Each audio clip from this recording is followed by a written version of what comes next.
Charles Foster, I want to follow in your footsteps and make sure that I don't forget before I get started acknowledging the wonderful family members I have here.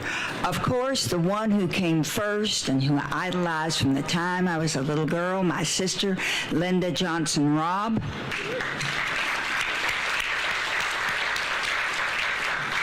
The love of my life, Ian Turpin, my husband. Ian's my granddaughter, Annie Turpin Mooney. And my mother's namesake, Claudia Robinson Covert, the child of my child, Nicole Marie Nugent Covert.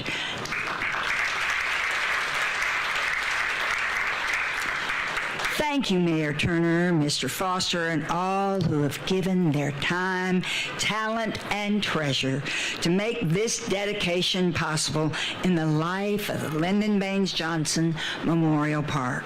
My sister Linda and I could not be more grateful.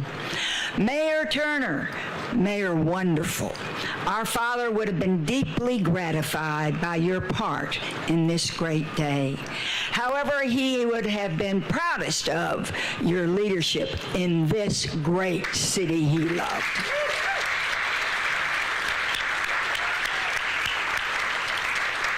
He fought so hard to make it possible for talented people like Vice President Harris and you to use your remarkable intellect and tireless service to achieve impossible dreams for all of our people.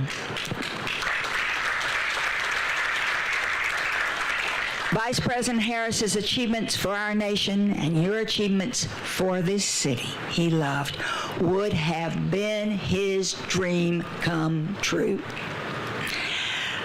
And before I go any further, I just got a message from heaven that said, Luci Baines, if you don't acknowledge those wonderful debaters and let them know how proud I am of them, you're going to be in big trouble.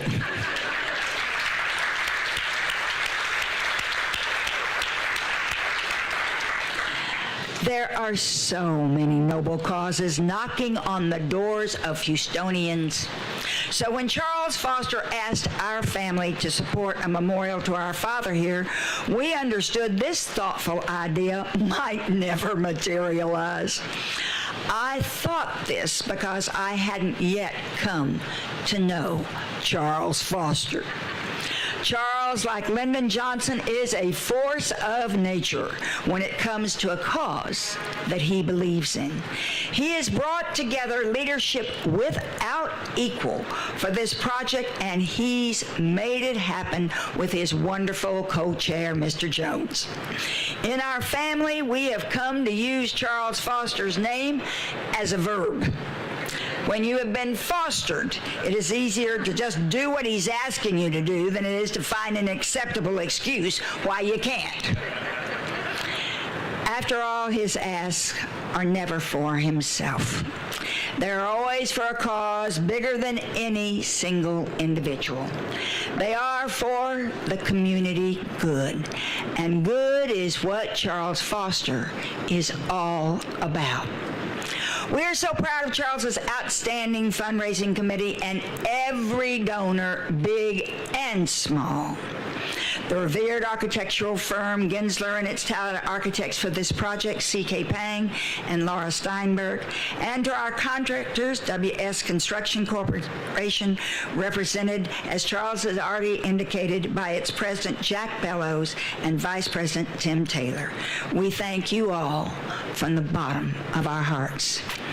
Alas, as Charles has already informed you, the remarkable sculptor, Charles Fagan, cannot be with us. But the life that he has breathed into this phenomenal sculpture of our Father makes our hearts sing, and I hope it will yours. Finally, we want to thank major donor whose friendship matters deeply to our family. Ambassador Hussein Ansari and his wife Shyla. Without their support, we cannot bear the thought. Oh, how our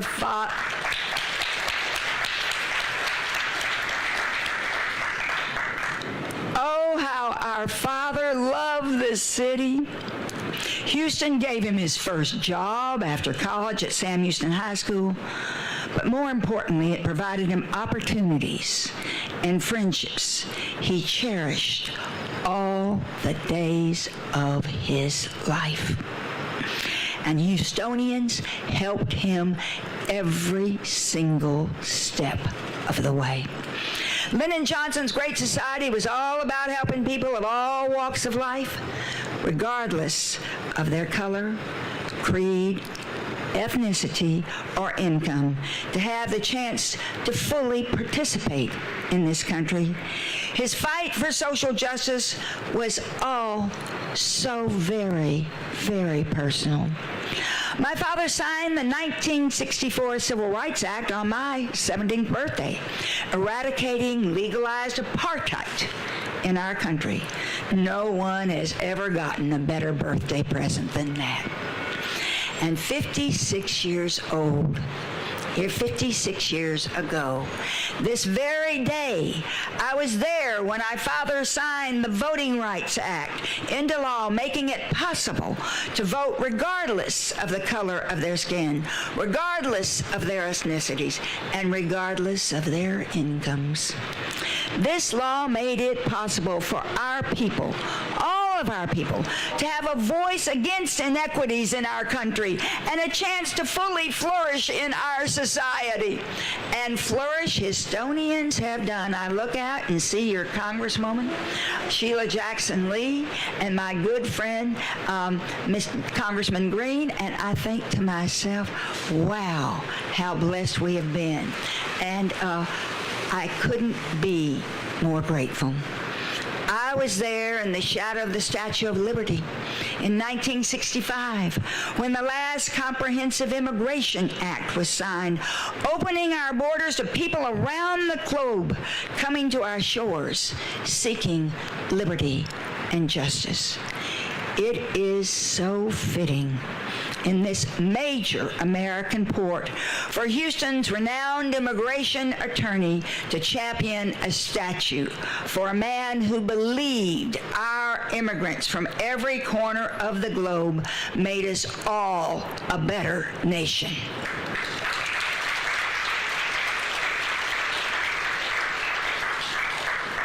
And now we meet at Tranquility Park, where we honor the great astronauts of Apollo 1. Our father would have been thrilled to be honored here. He worked his heart out to help build America's space program. The Kennedy-Johnson mission to land a man on the moon happened July the 24th, 1969, 6 months after our father left office, and 8 years after President Kennedy selected Lyndon Johnson to head the National Aeronautics and Space Council. NASA's charge to land a man on the moon was no longer a mission. It was a fact. Honoring our father on the same grounds that you honor the heroes of Apollo 1 would have meant a great deal to Lyndon Johnson, and it does to his family.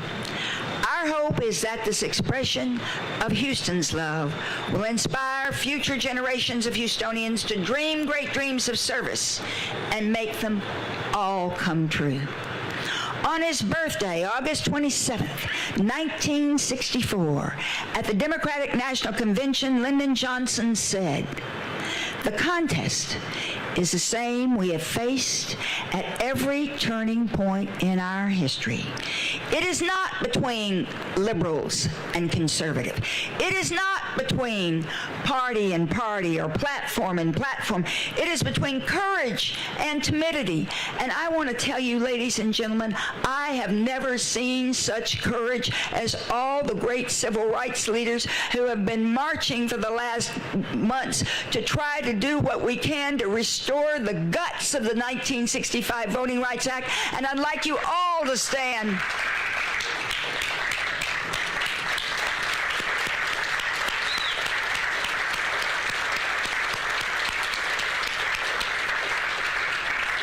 In 1964, the great civil rights leaders really wanted my father to include a provision for voting rights then. And he said, I want to with all my heart, but I don't have the votes. You leaders, you go out, you get me the votes, and you did, and so we must again. It is between those who have vision and those who see what they can be and those who only want the status quo. It is between those who welcome the future and those who turn away from its promises. That's Lyndon Johnson's quote. But Lyndon Johnson welcomed the future and all of its promises. He sought to build a great society that provided decent education, health care, clean air and water, support for the arts and the humanities, social justice for all of our people, knowledge that comes from the exploration of earth and space. He sponsored hundreds of laws to make all of this possible, and Houstonians were there with him every step of the way. You delivered not just tributes, but track records to Lyndon Johnson's work for a great society. You have made the International Space Center that bears his name a beacon of hope around the globe. When we made our final departure from Washington to Texas, that cold January day in 1969, there was a rope line of well-wishers. A familiar hand reached out to my father. It was the hand of George Herbert Walker Bush, a then young Houstonian congressman whose father had served in the Senate with Lyndon Johnson. And my father said, George, why on earth are you here? You ought to be back at the Capitol celebrating with your fellow Republicans. George Bush's answer was simple. I have come to say goodbye to my Texas president. It's the right thing to do.